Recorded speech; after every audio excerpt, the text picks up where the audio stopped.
Hello दोस्तों, स्वागत करता हूं मैं आप सभी लोगों का मेरे YouTube चैनल में, जिसका नाम है क्रीपी रियल हॉरर स्टोरीज़। तो दोस्तों, आज की ये जो कहानी है ये संजय जी की है। चलिए कहानी मैं आपको उन्हीं के ही नज़रिए से सुनाता हूं।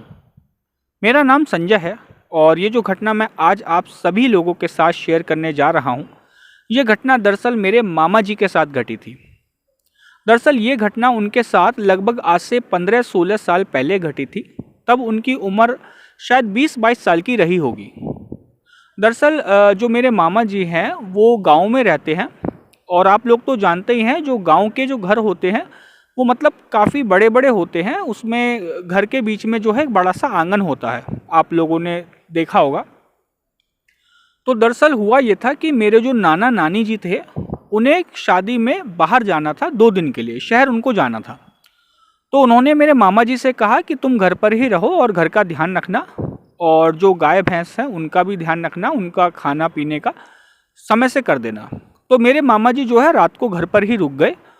और जब वो रात को सो रहे थे, मतलब जिस दिन मेरे नाना नानी जी गए थे दिन के समय में, उसी दिन जब रात हुई और मेरे मामा जी जब सो रहे थे, तो अचानक उनकी जो है आँख खुली रात के 2 बजे। तो जब उनकी आँख खुली, उन्होंने देखा कि जो घर का आंगन था, उस आंगन में जो है एक औरत बैठी हुई रो रही थी। अब जैसे ही मेरे मामा ने ये चीज़ देखी तो वो थोड़ा सा घबरा गए।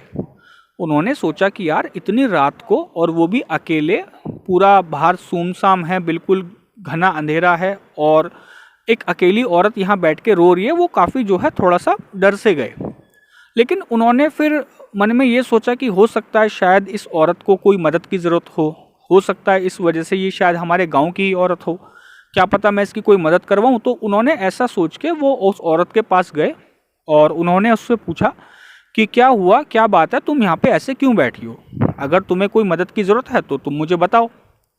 तो उस औरत ने बोला कि मेरे जो पति हैं वो नहीं मिल रहे हैं, और सुबह से मैं उनको ढूंढ ढूंढ के थक गई हूँ, और अभी तक वो घर नहीं पहुँचे हैं। तो ऐसा कह के वो फिर से रोना शुरू कर दिया उसने। तो उसने, जो मेरे मामा जी हैं, उन्होंने कहा कि बताओ मैं तुम्हारी इस चीज़ में कैसे मदद कर सकता हूँ। तो उसने कहा कि आप मेरे पति को जो है ढूंढवा दो।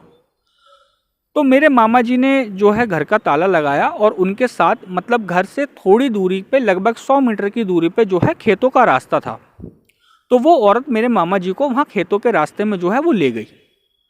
तो मेरे मामा जी जो है आगे की तरफ चल रहे थे और वो औरत जो है उनके पीछे आ रही थी। तो जैसे ही उन्होंने, मतलब उनसे कोई सवाल पूछा उस औरत से, लेकिन उसका जो है कोई जवाब नहीं आया। तो मेरे मामा जी ने फिर पीछे मुड़ के देखा तो वो औरत जो है वहाँ पे नहीं थी, वो वहाँ से गायब थी। अब मामा जी जो है मन मन में सोचने लगे, यार बड़ी अजीब औरत है, मेरे को वहाँ से लेके आई है, कहने लगी मेरे पति को ढूंढवा दो, और जब मैं यहाँ आया हूँ तो वो कहीं गायब हो गई है, वो दिख ही नहीं रही है। तो मेरे मामा ने सोचा कि एक काम करता हूँ, रात तो काफ़ी हो गई है और यहाँ इस जंगल में मैं क्या करूँ। तो वो वापस अपने घर की तरफ जाने लगे। अब जब वो वापस घर की तरफ जाने लगे तो उन्हें ऐसा लगा कि शायद कोई उनके पीछे पीछे जो है आ रहा है। अब जैसे ही उन्होंने पीछे मुड़ के देखा तो उन्होंने देखा कि वही औरत जो अभी गायब थी वो उनके जो है पीछे थी। जैसे ही उन्होंने उस औरत को देखा, वो अचानक से डर गए, काफ़ी घबरा गए। घबराहट से वो 2 कदम पीछे हो गए। तो वो जो औरत थी वो मेरे मामा जी से कहने लगी कि घबराओ मत, तुम डरो मत, मैं तुम्हें कुछ नहीं कहूँगी, तुम एक अच्छा इंसान हो जो कि मेरी मदद करने के लिए मेरे साथ इस जंगल में जो है आए हो। उन्होंने बताया, उस औरत ने बताया कि जो मेरे पति है वो गायब नहीं हुआ है। वो दरअसल उसका जो पति था, कि उसने ये बताया कि उसके पति को शराब पीने की आदत थी, और शराब की वजह से जो है उसने काफ़ी लोगों से पैसा उधार भी लिया था।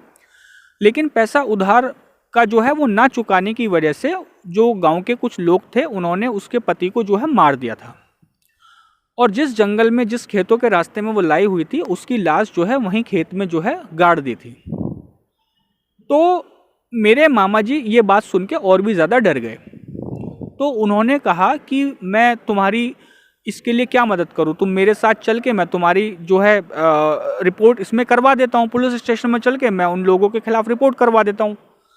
उसने कहा कि नहीं, तुम एक काम करना, तुम कल इसी समय रात को 12 बजे के बाद इसी जगह पर एक मुर्गा ले आना, और जो है ज़िंदा मुर्गा और एक मिठाई का डब्बा ले आना। वो ऐसा कह के उन्होंने मेरे मामा जी को बताया और कहा कि लाकर चुपचाप यहीं रख के और वापस अपने घर की तरफ चले जाना, लेकिन ध्यान रखना पीछे मुड़ के मत देखना। तो मेरे मामा जी ने जो है ऐसा ही किया। उन्होंने अगले दिन मतलब जैसे ही रात हुई तो 12 बजे के बाद उसी जगह पे जहाँ वो औरत उसको लेके गई थी, मेरे मामा जी को लेके गई थी, उसी जगह पे उन्होंने एक ज़िंदा मुर्गा और एक मिठाई का डब्बा रख के सीधा अपने घर की तरफ चले गए। उन्होंने बिल्कुल भी पीछे मुड़ के नहीं देखा। और उस दिन के बाद से लेके आज तक वो औरत उनको कभी भी दिखाई नहीं दी। ना ही वो कभी दिन में दिखाई दी, ना ही कभी वो रात में दिखाई दी। तो दोस्तों ये थी कहानी संजय जी की। उम्मीद करता हूँ कि आपको कहानी पसंद आई होगी।